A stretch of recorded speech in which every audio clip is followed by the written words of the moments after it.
Karibu mpenzi mtazamaji wa P Media, na leo tunataka kuzungumzia kitu ambacho Rais William Samoei Ruto aliweza kusema hapo jana katika kaunti ya Wajir, ambapo Rais William Samoei Ruto aliweza kusema ya kwamba yeye binafsi aliweza kumkubalia Rais wa Amerika Donald Trump kujenga quarantine ndani ya Laikipia Airbase.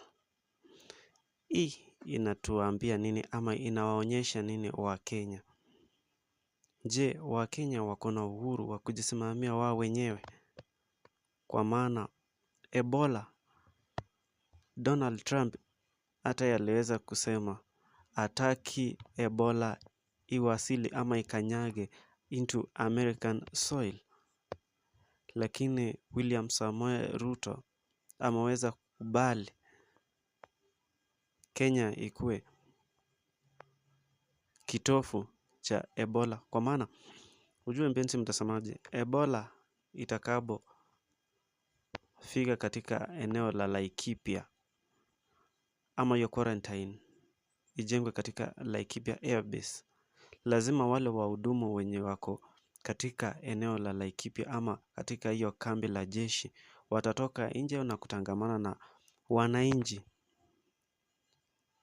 na Ebola itaweza kulipuka tu, kwa maana wale wenye watakuwa huko ndani lazima wakuje watangamane na wananchi ambao wanafanya kazi zao za kila siku.